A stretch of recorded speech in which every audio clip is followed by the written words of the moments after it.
Here we go again. We're playing again, just like that. Because some genius decided let's play 2 games in 48 hours. Here we go, Algeria against Tunisia. This is a friendly, but not as we know it. 2 North African rivals going head to head. It's the Harissa derby. Who owns that?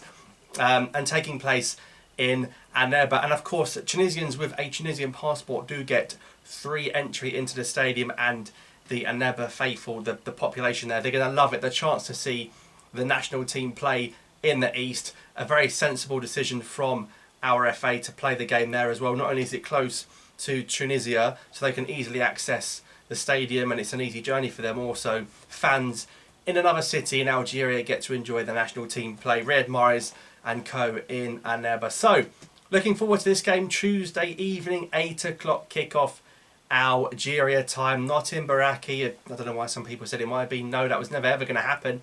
And the game is in Annaba. So, of course, a very quick turnaround. The players arrived in the early hours of this morning back in Algeria. So, very, very quick journey straight to Annaba, private plane. So, quick turnaround. Probably today they would have trained on the pitch. Tunisia have been there an extra day. They played a day before. They're actually in pretty good form and had a very, very solid defence. I want to talk about Dahman, the goalkeeper. He's been great. You look at the World Cup. Tunisia drew 0-0 to Denmark, and then they beat the French, didn't they?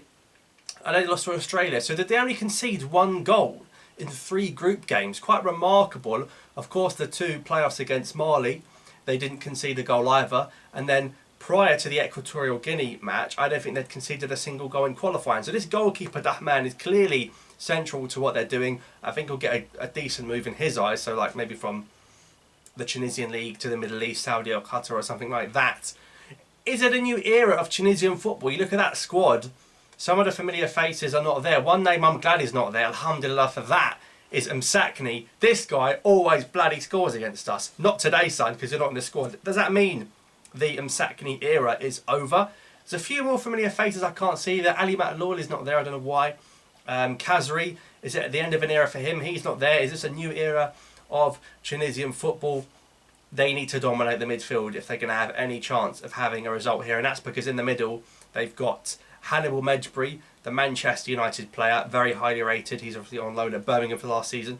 Alongside him, Ait-Nouri, who has helped Union Berlin qualify for the UEFA Champions League. But prior to that, even when he was playing in Hungary, he was a very, very good player. Laidouni had a very, very good World Cup. And of course, the game means a lot to him because he is half Algerian as well and could have played for the Algerian national team. Same mix as Taider. Of course, Taider went for the other way, also a central midfielder, incidentally. So if you've got Laidouni and Hannibal in the middle, it's not bad. So this game might be won or lost for Tunisia in the midfield. They will be hard to break down. If we score a few goals, it'll be a compliment to us being able to do that. They're a good team. Obviously a team at the World Cup. They beat France B. Still France B is a good side. They're not just a bus stop in North Africa. They've got some good players.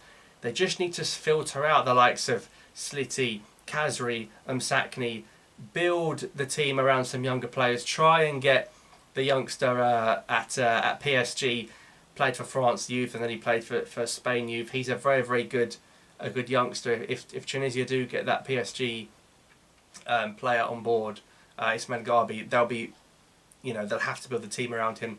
Jan Valery, once of Southampton, he's now a Tunisian player, so a little bit like us in terms of getting some other players, but it's a derby. It's always a good game. It always means a little bit more. That's why it's more than just a friendly. And also, Algerians really, really excited to see what this team can do. Because, of course, we rested players against Uganda and still won.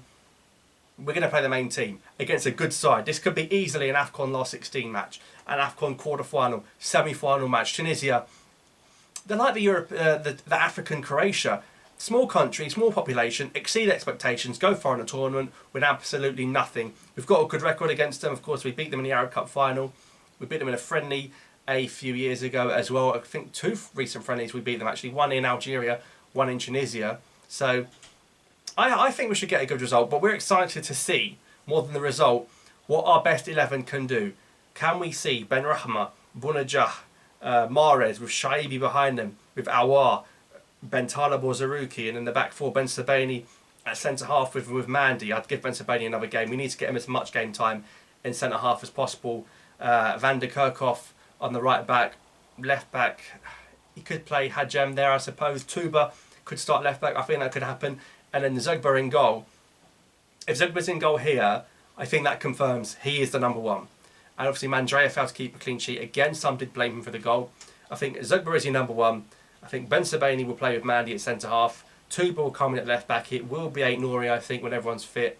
Right back Van den Kerkhoff. He looks like Algeria's best bet for a right back right now, although Mehdi Laris provides an interesting utility player option. Bentala Borzaruki, Awar behind Shaibi in number 8, Benrahma, Mahrez and Bounedjah up front. So it's a really solid team at home. I'm sure the stadium will be packed. And Neba have sold out stadiums for Mediterranean games, for under 18, for Chan. They know what it takes. They will build an atmosphere, and Tunisia will bring their fans as well. It's going to be a festival of North African football. But I'm confident. I think we're going to beat them 3-0. Algeria 3, Tunisia 0. I'd like to see a debut. I want to see Shaibi get a goal, because he was robbed, wasn't he? 2 disallowed goals last international break. He was robbed. Love to see Benrahma score. Bounedjah, of course, has experience playing in Tunisia. Mahrez didn't even start last time, still contributing the match-winning assist. So really, really excited to see, and also what the Tunisia look like without the likes of Msakni, because they did just lose. I know it was later on. They lost to Equatorial Guinea. They're on 10 points. Equatorial Guinea on 12. So they're not even top of their group. Now, of course, we know all about losing to Equatorial Guinea. You know, that pink-head mug and all that sort of nonsense. They, of course, stopped Algeria's 35 unbeaten game run and ultimately ended Algeria's participation at the previous AFCON. This will be a good test. I hope we step it up. Much better level opposition, but the home fans will pull us through. So let me know your thoughts in the comments down below in the Harissa derby. Thanks for watching. Subscribe for more. I'll see you next time.